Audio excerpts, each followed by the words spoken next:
The new season is officially up and running, and we have another stellar cast for you this week on the official EFL Podcast. What better way to start the season than with a hat-trick? A terrific tight kicked off his league season in some style. I got the first one, I was just happy we got that to go 1-0 up, and then I got the second, and honestly I wasn't even thinking about the third, because I think last year I should have had one and they ruled me offside, and I was just thinking, yeah, it's just not going to happen. The evergreen Mark Albrighton takes on the 72 in 72, which is well worth a watch. Hartlepool, no. And after a 5-star showing on the opening weekend, our third guest shows it's not all about just one team in League Two. We knew the attention was going to be on Wrexham. That's, it has been for the last 2 years, in the National League, and it will continue that way. I understand it. I actually think it's healthy and good for football in general. But I think we did our talking on the pitch. Welcome to the official EFL Podcast.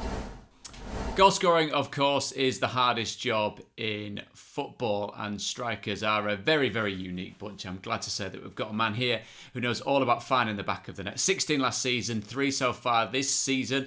It's Barnsley striker Devante Cole. Devante, thank you so much for joining us. How's tricks? Yeah, can't complain. Obviously a good start to the season, so just looking forward to the rest of it. So you get a long pre-season, you work your socks off in pre-season, you want the first game to go well. Scoring 3, putting 7 past the opposition, that's beyond your wildest dreams, surely? Well, to be fair, I wouldn't say it was a long pre-season for us. It was very short after the playoff final, which didn't go our way. So I think coming back after that, it was just trying to, reset, and then going into the first game, I think, you always want to start well, and I don't really think anyone thought we put 7 past them, and then obviously to get a hat-trick as well, it's just it's even better, really. Talk to me about the end of last season, the reaction to that, and what you've got to process, because as you say, it's a long season, it's an emotional season. You get to the biggest game at Wembley, things don't quite go your way, then you've got to go away, regroup pretty quickly. How tough is that to get yourself, first and foremost, in a position where you can relax and switch off, and then secondly, get yourself back up and going again to start a new season? I think very tough, to be fair. I think the way we lost it in the last seconds, I think that hurt everyone. Then, we came so far last season with the team we had, and like a lot of the boys, and we've lost a few now. So I think coming back in after, I think we only got 3 weeks off in the end. It was hard to get going again, and obviously uncertainty. Like, we didn't have a manager at the time, so I just think there was a lot up in the air. But so I think the first game of the season is it's massive, obviously, and then starting like that, it's always good. From the point of view of, as you say, because you're talking such a kind of magnanimous way about people moving on and managers moving on. I mean, you've been in the game long enough to know that is absolutely part and parcel, isn't it, of football clubs. Has it been tough to say goodbye to one manager and welcome another one? Is it just part of your job? Is it your responsibility as a player just to get on with it? I think, do you know what? It's almost just part of the job now, so when he went, I think for me that's probably no real surprise. He's done well, and I think when a lot of the boys went, there was no surprise. And if there was to be more that possibly went, then I wouldn't be surprised, because I think everyone's done so well that in football everyone wants to move on and go and play at the high level. So I just think it's a part of football. You kind of have to accept it. It's hard obviously when you've had such a close knit team, but I just think it's part and parcel of the job now. Does it feel like there's a responsibility on players like yourself with that experience to make sure that transition is relatively smooth for Barnsley? Yeah, for sure. I think because we've got such a young squad. I mean, I don't even feel that old in football now. I think most other places I wouldn't be. I'd be slap bang in the middle. But here, I'm one of the oldest. So I think for me, for sure. But it's just making sure that I'm doing my bit, and then hopefully everyone else looks at me and then does the same thing. Does it fly by, that side of it, where you say you feel, particularly in your squad, as one of the older ones? I mean, 28 in any other profession is just a baby, just getting started, whereas in football, do you get any of the younger lads coming to you and asking you for advice, for words of wisdom, for things that they need help dealing with? To be fair, I think, every now and then, but not so much. And as I said before, I don't even feel like I'm at that age, but I almost am definitely in our squad. So I just think it's one of them where I probably have to take a bit more responsibility on, and I just, kind of enjoying that role, to be honest. Goals, of course, are what traditionally you would judge a striker on, but your hold-up play, your link-up play, your development of the way that your team moves up through the thirds. That seems to be a real key part of what your rounded game is. Is that something that you've come to personally? Is it something that managers have relied on to? Is it something that's grown in your game as you've got older? I think for sure it's definitely grown. I think, growing up where I did coming through City, I think I was always taught, to get on the ball and be able to link up and not just be able to do one thing.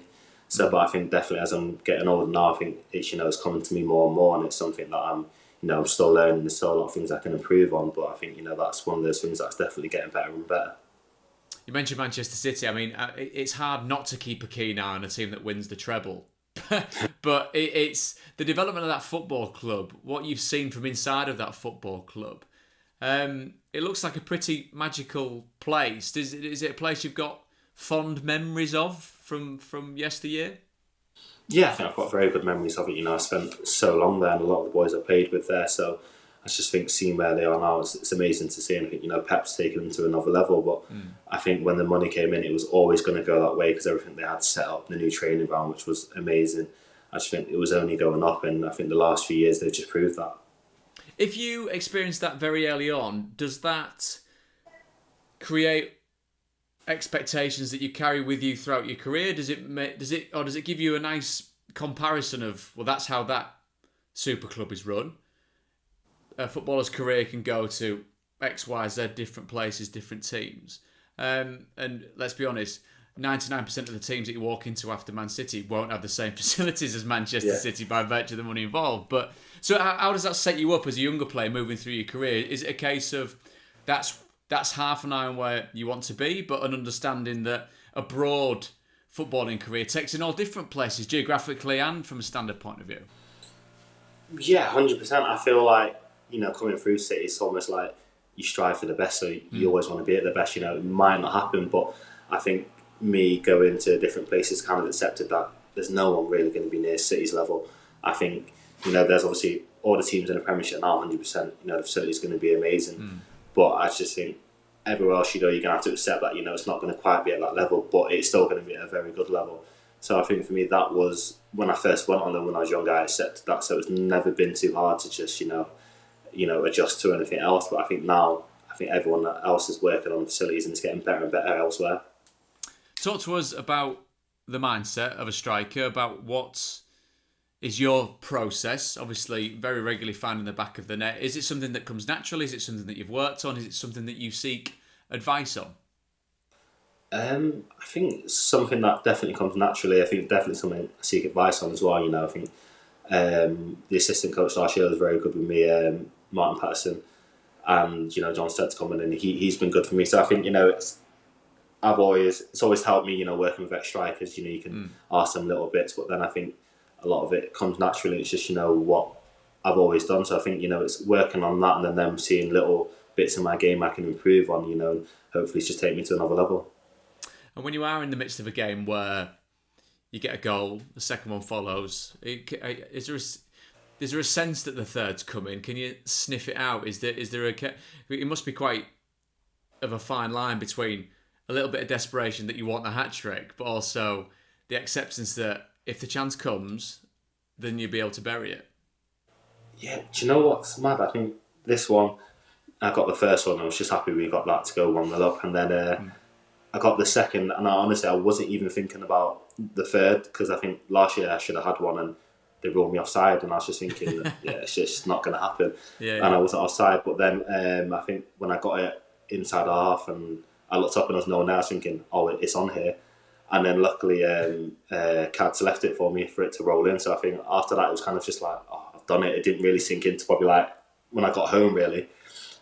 And I had the ball, so like, oh, I've actually got one now, happy days. So what happens? Do you get all the lads to sign it? Do you get the manager to sign it? Does it get all them the boys, pride of place somewhere? All the boys to sign it. Then I think I'll probably get the shirt in a frame somewhere. And that'll be it. It's just a little reminder, but it was a very good day. Fantastic. So the change in management, the change in manager, two young managers that we're talking about in relative terms, of course. Yeah. What's any big differences so far between what you've seen under Michael and what you've seen under Neil? I think Neil's probably a bit more laid back compared to how Michael was, to be fair. But I think all managers are different. You know, he's had a bit of a different playing style. He's changed a few things that he didn't want to change too much from last year, which is understandable because we did so well. But I think it's still early days. He's only been in there like 5 weeks now, I think. And I think he's still like changing things and putting his print on things. But, you know, it's been positive so far, you know. And I think a lot of the boys have liked what he's had to say. So I think we're looking forward to it. Looking forward to it. And there's also, you talked about Wembley at the start of the chat. You talked about how it finished. A very, very close game. Decisions 2 and 4 for your side. How much of a motivation is that? I mean, we use the word heartbreak. That disappointment, shall we say, from not getting over the line in that final. How much of that fuels what goes on this season? Has it been spoken about in the dressing room? Has the new manager referenced it at all? I think he's referenced it in saying, you know, you got there last season, you know, that's obviously going to be a name again, but it's not really been spoke about. And I think a lot of us were hurt by the way, you know, we was lost. I think even as boys, we probably not really brought it up too much. We just kind of, we lost the game, we went away and it was kind of done. I just think the way it happened, it was a bit of a shock really because, you know, we fought so hard for it. So I think, you know, it's something everyone's, of course, going to be aiming for quietly again, but there's a lot of games on and there's a lot of things that can happen, and I just think it's, you know, getting our heads down now for this to the start of the season and then going from there. With the start of the season, you've had 2 games, of course, one in the league, one in the Carabao Cup. When you think about the season to come, I mean, it almost feels at the start, doesn't it, like there's an infinite amount of games stretching over the horizon forever, and then before you know it, it's Christmas and Boxing Day. Before you know it, it's Easter. The next minute you're looking around thinking, we've run out of games now. What does it feel like right now? How do you feel physically? How do you feel mentally? How do you feel emotionally at the start of another season for you in professional football? I think this one, I'll be honest, I think it's almost come around too quick because it was so short. Like when the season started, I was like, I'm here already. Like we played the final 6 weeks ago, which sounds mad saying, but we literally did. So I think for me, it's kind of looking forward now and being like, well, there's a lot of games to come. But I think towards the end of last year, we were playing like 7-8 games a month. We had that many games that it was just continuous. So I'm kind of looking forward to it being a bit quiet before it gets busier again. How does the body feel after this pre-season? You say it's a short one, which I suppose is a double-edged sword because you are off for a little break, but in a more positive way. That's less time for you to lose that real peak fitness. So when you come back, and this is me talking, bear with me, Devante, because this is me from my experience of a very long time ago playing football. You'd spend 2 weeks searching high and low for where they'd put the footballs, and then after 2 weeks, they'd give you something to, and it maybe given the lineage, maybe the old man's talked to you about that type of stuff. But how that's changed, it seems to me to be very technical, very tactical from the first day. And I presume, given the way that you play football, that's absolute music to your ears, isn't it? Yeah, 100%. I think no one likes running. It is what it is. Like if you do, you do. I just think you're mad. But I think the balls are out day one after you know the fitness test, and I just think the first week of pre-season, no matter what, it's never going to be nice. Even if you are fit, it's just one of them. So I think once you get through that, you know the ball's going to be out. You're going to be getting back on it, and then it's just about finding like your touch, your sharpness, just going forward. So I think for me, once that first week's out of the way, I can kind of just like take a breath and be like, right, okay, here we go now. A few more weeks of this before the season starts. Yeah. So from that point of view, and seeing what goes into that, and experiencing different management structures in different clubs, given, I mean, you're right in the middle, the meat of your career, and this is where you really want to make hay, don't you? Have you got any thought whatsoever about Devante Cole as a coach, as a manager, as a part of a staff anywhere? Is that something that floats your boat in years to come? That's not even crossed my mind yet. I feel like I'm just coming into probably like the best years now, so I think I'm still focused on doing my best now, you know, and going higher again, you know, going back to Championship and just kicking on again. So I think really the next few years it's just pure focus on that for me, and then I think maybe like 3-4 years my mind might turn again and I'll be like, well, what about coaching? But it's not crossed my mind yet, and I know it's there. And I started my badges when I was at City because it's something they made us do. I've not gone through and finished that, but I just think it's probably something in the back of my head, but not really in front right now. This is an older man telling you that it'll fly by like some avuncular uncle or Yeah. something. Don't worry. You focus on the here and now, because obviously without focusing on the here and now, the future never happens, does it? You mentioned last season in the run up to the playoff final about the team being young and fearless. Is there that same feeling, that same energy about the Tykes this season, given what you've experienced, given, yes, there have been a few changes, James Norwood, for example, moving on, but as ever, as you've already alluded to, that opens gaps for the people. It makes it gives clubs an opportunity to freshen up the playing staff. Is the crux of what it means to be a Barnsley player right now, to be fearless and have that youthful kind of vibe about you? Yeah, I think, there's, in our squad, it's probably weird, but there's no one above 30, so I think that says it all. It's a young squad, it's probably even younger this year, so we'll be young and fearless again, and, a few of them who come in didn't experience last year, so they've not got that, that almost bit of damage from last year, so again, that helps, and with us, who was here last year, who have the experience of that, who wants to go one better, I just think, it's a good thing, and if we all come together, obviously, 7-0, it's almost a weird one. You can almost only go down from that. But of course, we want to go up. So it started off well, and hopefully we can just continue. It's an intriguing way to start, because you want the best possible start, and you did get the best possible start. So suddenly everyone's looking around going, well, obviously Barnsley are going to win the league now. So you've got to temper that expectation with reality, haven't you? This is a question straight out the pages of any of the old traditional football magazines, but I'm intrigued. I'm really intrigued, because I get the chance to speak to lots of managers, lots of players, lots of people across football. But the ones that are in there putting the shirt on every couple of days, what do you love about the job the most? I think it's a hard one just to sum up. I think really it's just, for me, it's something different. Like once you're out there on a Saturday, I think walking out, you're there like, oh yeah, I did miss this for a few weeks actually. I think it's just that feeling, and then it's scoring the goal. It's just being in and around it, the families, the atmosphere, everything. And then I think, day to day, it's just going to train and just having a laugh, really. Like, with your mates, that's it. It's hard sometimes to get up, it's raining, you don't want to go outside, it's cold. But I just love going in every day, really, and just having a laugh and then doing something that you do love, really. I think that's the easiest thing about it. And I think, I've heard everyone say when you retire, you do miss it. And I can understand why, because for a few weeks, you do miss those little kind of things, like the group chats, just having everyone around, like it wouldn't be the same. So I think definitely that side of it, yeah. It's funny because it's in direct contrast, and this is absolutely how it should be too. I remember speaking to Michael Duff last year, and they loved every part of every facet of the job, but the bit they hated the most was kick-off and full time, because the managers work with the players all week. Every single session that he's done, all the coaching staff, and then inherently he says at 3:00, please put into practice everything that I've done, everything that I've told you, and that's your time to shine, isn't it? Is that then it's over to us. Like? Yeah.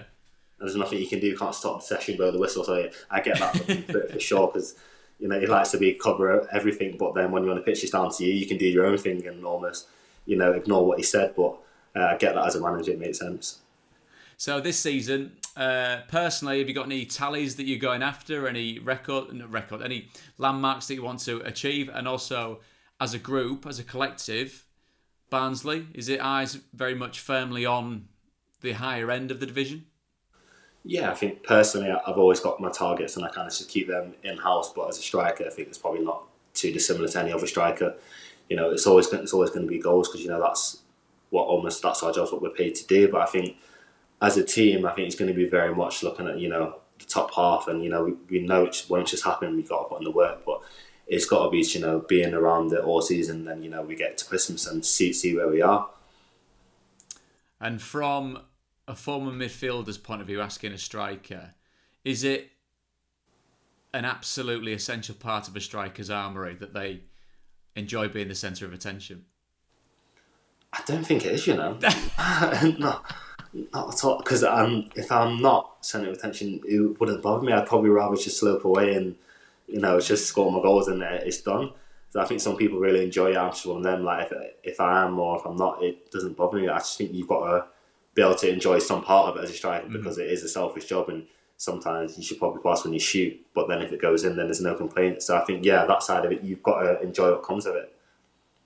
That just reflects the type of strikers that I played with, Devante. You're a much nicer fella and obviously a much better striker as well. And in the words of Roy Keane, of course, you're just doing your job, which you've done so well so far after a hat-trick on the opening day of the season. Devante Cole from Barnsley. We wish you all the very best, my friend, between now and the end of the season, right here from the official EFL podcast. Thank you. The thoroughly pleasant Devante Cole there, making scoring goals sound very easy indeed. Next, we're off to Leicester as Mark Albrighton takes on the challenge of naming as many of the 72 league clubs he can in just 72 seconds. Hi, I'm Mark Albrighton and this is the 72 in 72. Leicester, Coventry, Bristol City, Bristol Rovers, Birmingham, West Brom, Walsall, Notts County, Wrexham, Plymouth, Exeter, Colchester, Ipswich, Norwich, Rotherham, Cardiff, Sheffield Wednesday,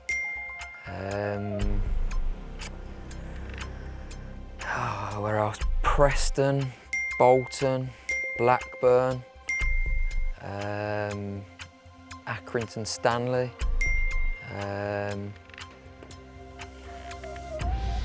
where are we now? Probably some more up north. Hartlepool? Hartlepool, no. Then we'll have Hull, Sunderland, Middlesbrough, who's in the playoffs? Well, I didn't count off the top of my head, but that's good. 24. That's good score. 24? Yeah, so that's respectable.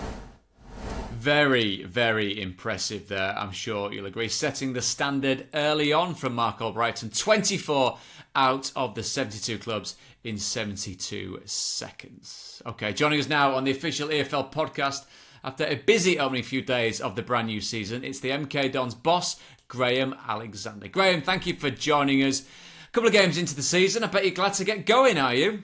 Yeah. It's been a really busy pre-season coming down and straight into it with the players, and looking forward to the big kick-off, which obviously was on Saturday. And I've missed that feeling. I realised, just before the game, speaking to my assistant, saying, it's been a year since our previous competitive game, and after the game, that feeling, wow, it was special. That's what we do it for. It was that emotion after the game. The emotions during the game can be up and down. I couldn't have asked for anything more from the players, to be fair. They were absolutely fantastic. And of course, given who you were playing on the first game of the season, there was a lot of focus, a lot of attention on Wrexham. So does that mean that you were able to get along with your business, get down, get your work sorted between the start of pre-season and the first game of the season, and you went there, you spoiled the party? You're a team that's been very, very successful. You're a team that's reacting to what came last season. And how did you feel the balance of attention was, and was it fair for you? Listen, I'm not sure about fair, but we knew the attention is going to be on Wrexham. That's, it has been for the last 2 years in the National League, and it will continue that way. I understand it. I actually think it's healthy and good for football in general. But I think. I think we did our talking on the pitch. That's the reality, and listen, Wrexham have done fantastic things over the last 2 years. What they've achieved, the manager, the players, and obviously the owners. So it was, but we were playing 11 players. That's what we made clear to our team, that we were just playing 11 players, not everything else around it. And I believed massively in the 11 players that we had out there to start with, and obviously the couple of subs that we brought on that were good enough to win a game of football. That was it. So, and after the game, you see reports, and you might get 2 lines, and then the other 156 lines are on, Wolverine and Deadpool and all that.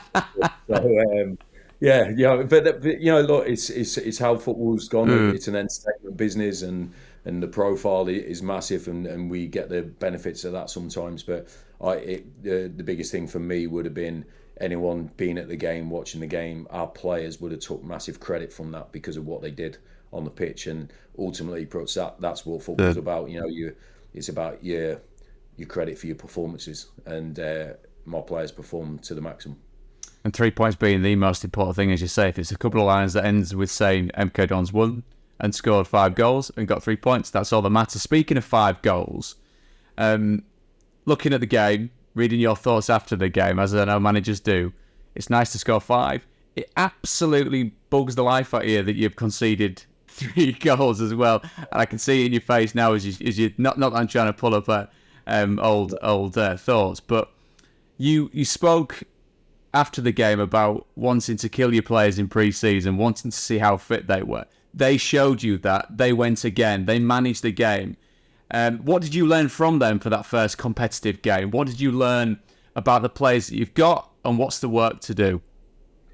Yeah, it was. I mentioned it just before we went out, that I've tried to get, or it looks like I've tried to kill half a year in pre-season. Not the physical stuff was tough, but it was to see their mentality and who's going to keep going, who's going to be there the next day to go again. Because that's what the English game is. For 50 games, 10 months, it's constant. It's and if you can't prepare yourselves mentally for the next challenge, however soon that happens, then we're not going to be successful. So I wanted them to go into a game thinking, well, nothing can be as tough as training. So the game is almost like a release. Yeah. It was. It's a great way of putting it. Yeah. Yeah. So they get to the second. It can't be as tough as what we've gone through. We've overcome so many things, and it was. I know over the 6 weeks we had, players were doing things in week 5 and 6 that they didn't think were possible in week 1 and 2. So that's progression of our mindset. Because we know MK have always got very good technical players. And I believe they didn't get relegated last season on talent. It was other aspects. So we have to build up every aspect of a winning football team, and there's so many of those to be good at.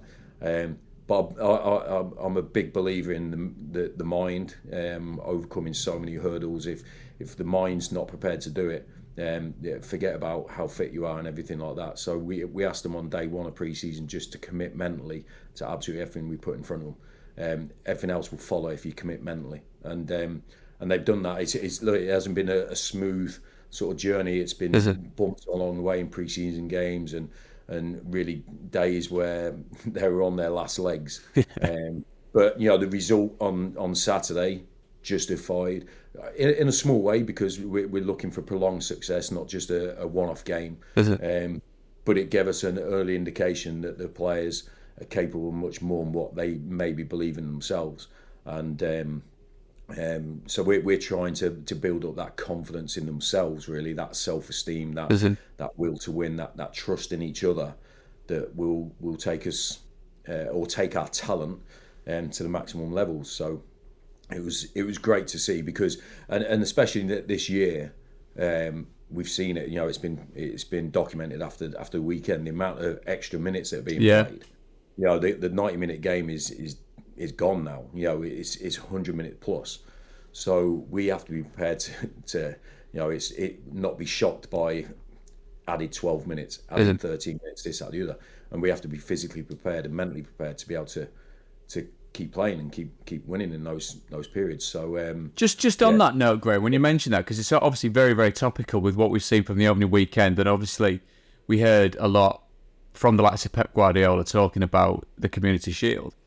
What's your take on it as a manager, and obviously a kind of custodian of football players, with how this is being implemented and what it's for? Because ostensibly it's there to make sure that there's more ball in play time, isn't it, over the course of what the game actually is. So whether it's cut out in the actual time, which means balls in play longer within 90 minutes, or it's added at the end, what's your take on that and what you've seen so far, what you've experienced? I can understand what, because we went to the managers meeting in the pre-season, and Howard Webb was discussing it with all the managers why this is being put in place, and I can understand it, because that it got to the point where game management, and listen, we've been your you use the rules to your own effect. And if you win the game, you see out the game. Listen, I did it as a player. You would have done it as a player. You know, as a coach, you're expecting it, and that's it. So I understand, but it got to a point where every little contact was a stoppage. It was down, and I can understand how the brilliant thing about football, and I think British football in particular, it's action. It's action-packed, you know, and it's constant. So. So they want to protect that, certainly in Britain, in England, and so I can understand the reasons behind the new directives, and we're just going to have to get used to it. I think it will be an issue for not just us, but I think supporters missing their trains after games because if they book it too early, and I'm thinking about Tuesday night games where you got work the next day and the game's going on for another 25 minutes or so, because. We will get games like that if it's stuck too stringently. So I can see and it's the same with every directive when it comes in. It's really extreme, for the first month or so, and then it finds its balance. I hope they stick with a lot of it, because I do. We try to play in a high tempo, intense way anyway, even previous seasons. And sometimes it's hard to do when it's constant ball. But I think. It's just got to be managed at home and away the same. That consistency has got to be the same. But I believe that both the referees we've had on Saturday in the league and on Tuesday managed it really well in the every aspect of the new directive. So, but I do believe that you need stronger squads because the game's going to go on longer. So I believe that's an aspect that people have to look at, and it's difficult at this level to have. At the Premier League level, you can probably have 2 for every position of similar quality. At this level, that's not going to happen. So I think that's where the issues could possibly be for the last 15, 20 minutes. The teams with the stronger squads will be in better position. That's certainly something we're all going to keep a keen eye on. Just go back to what you said at the start about that feeling around match day, proper match day. You know what I mean by that, don't you? They call it the competitive nature, and it being a period of time out of the game for you without that kind of feeling. And you described those gaps in between posts. You call it unemployment, and you call it unemployment being a boot camp, being a chance to really kind of dig deep, work out bits about yourself, bits about your management style, look back, look forward. In those intervening periods when there isn't a job, but given the nature of your profession, there will be a job at some stage. How hard is that to deal with personally, and how hard is it to deal with in the sense of your motivation, your keenness to keep going? Because if you want a long career in football management, it seems to me that it's a constant steps of reacting to positions such as that. And obviously you've come through that and you're back in it again, and the door opens and everything's bright and shiny again, isn't it? Yeah, it is. Yeah, it's a the first time it happened to me after I left Fleetwood, it was I was like a fish out of water. I didn't know what to do with myself. It was the first time since I was 8 years old that I hadn't been part of a group. And that was really tough. I really felt that because it was we'd had success at Fleetwood, and I lost my job. I wanted to get straight back in. It didn't happen straight away. It happened at the right club at the right time. I do believe in these things will come along when the time is right. But the time the last one was I was because it was a mutual decision. I went to the owners at Motherwell and I felt that the time was right to go away and leave, and they were the same mindset. So. It was. I know that gets bandied about a lot, but it was me that instigated the conversation about the time being right. And once you've done that, and then you come into somewhere like MK Dons, and you've got a nice kind of combination. You have got the Ash Hunters, but you've also got the Brooklyn Ilungas, you've got Callum Tripp, you've got young players, you've got established players, you've been able to mould and move a couple around in the time that you've been there.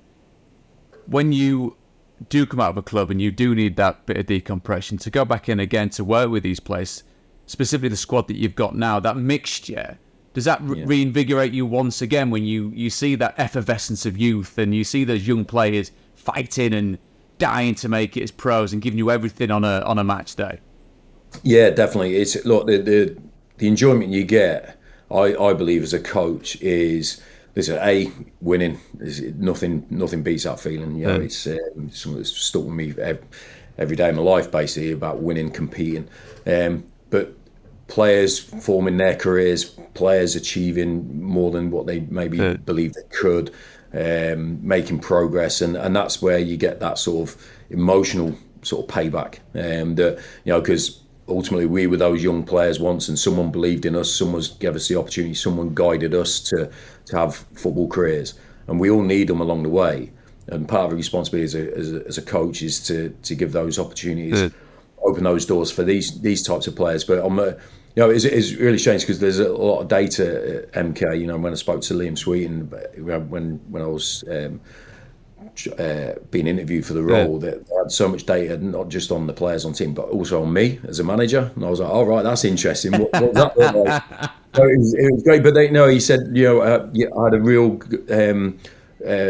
broad width of players that had played for me. You know, older players, a lot of younger players. You know, right across the spectrum. So it wasn't just all experience based. We weren't just youth based.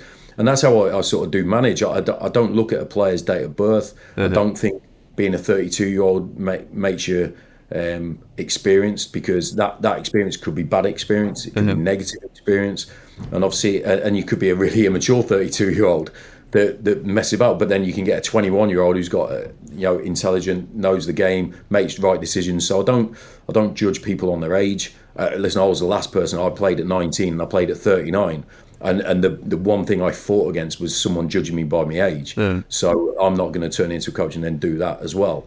But these players, we've brought in experience because the squad needed that. There was a lot of youth, and we needed to have a balance. And I felt when I was an experienced player, I felt younger because I was playing and training with 21, 22, 23-year-olds who were born when I was making my debut. But it actually gave me a new lease of life. So I know you can buzz off each other, and have that balance. And I think there's a responsibility from both to help each other.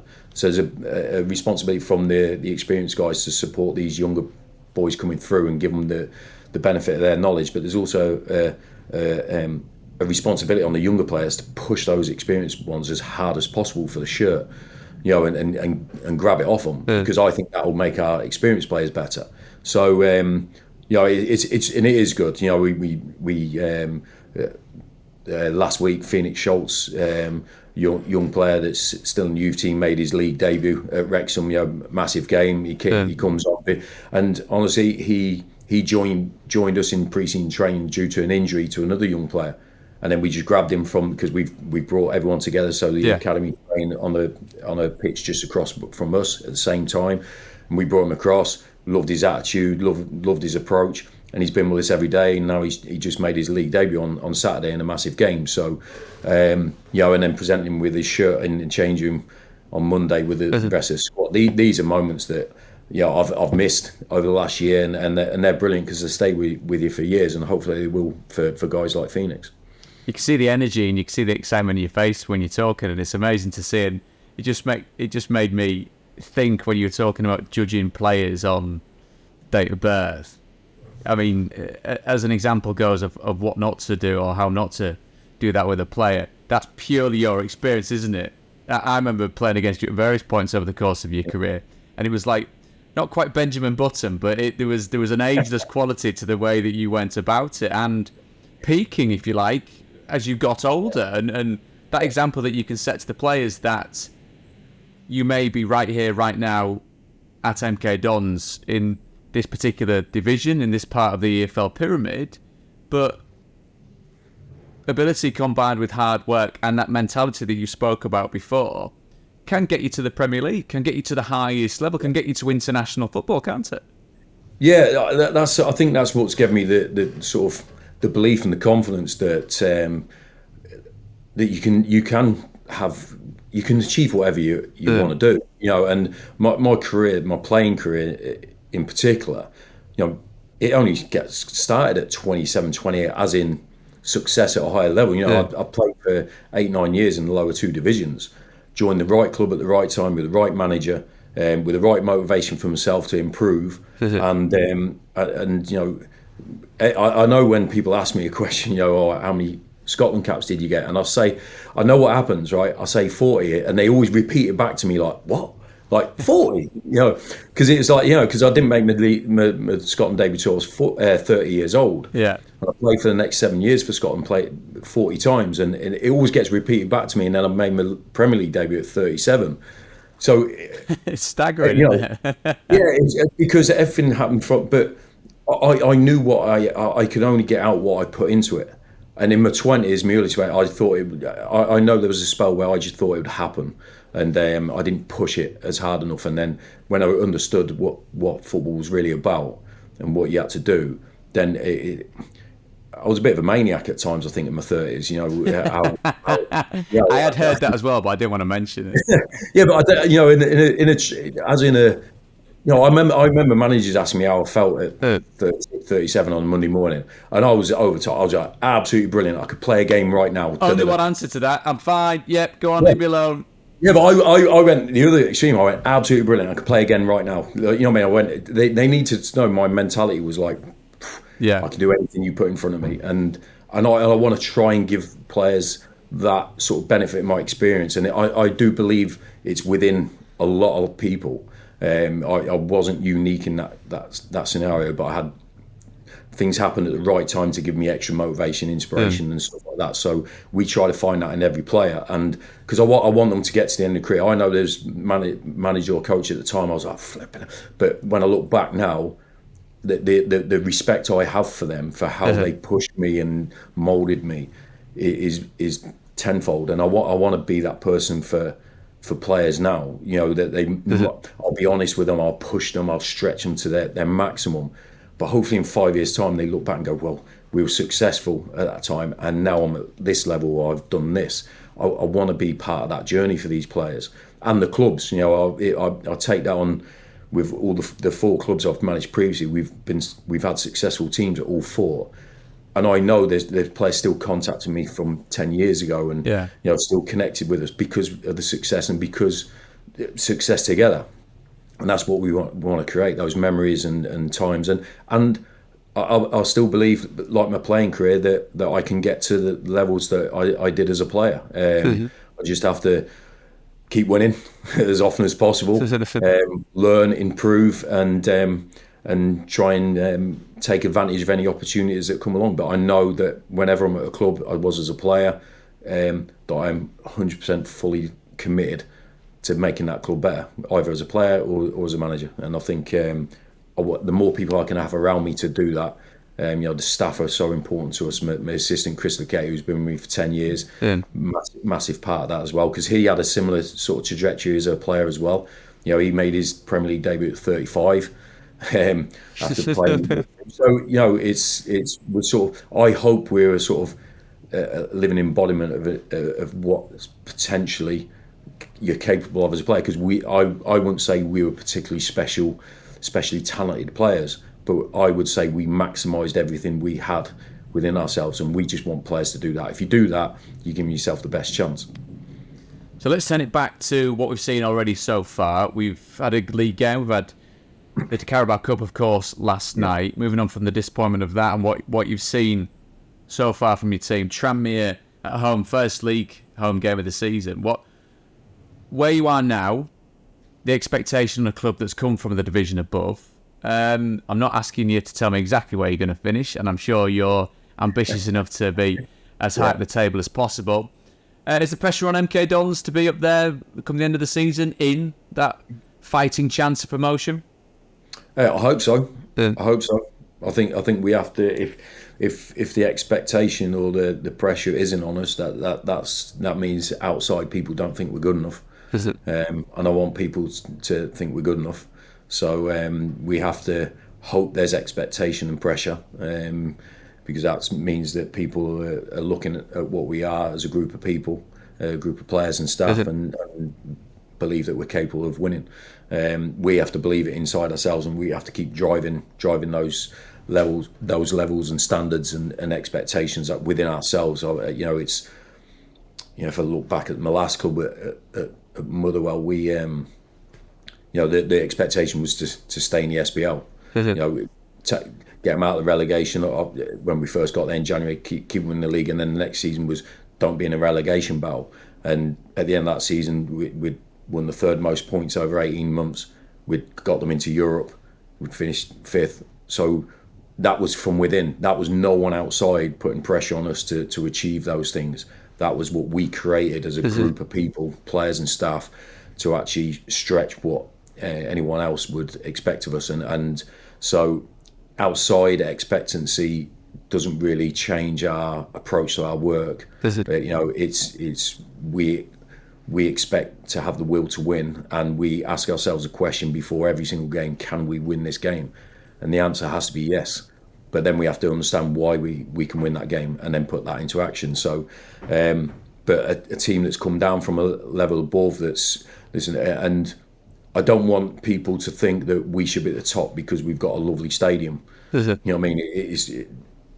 People should look at us and go, well, they should be at the top because the way they approach games, the motivation, the organisation, the talent they've got. That has to be the why the expectation is on us, not because of the arena we play in, and that's what we're trying to make everybody understand. It's what we do. It's not what we say. It's not what's around us. It's what we do. And so yeah, that expectation, that pressure, we want it. We need it to verify what people expect of us, I think. Well, Grezza, it sounds to me like the current and the future of MK Dons is in very good hands with you, my friend. I'm glad to see you back. It's lovely that you're back in the madhouse. I'll touch base again with you in a few months, see if you're still as happy and smiling as you are now. But you're a welcome addition anytime right here on the official EFL podcast. Cheers, Prutz. Great to speak to you, mate.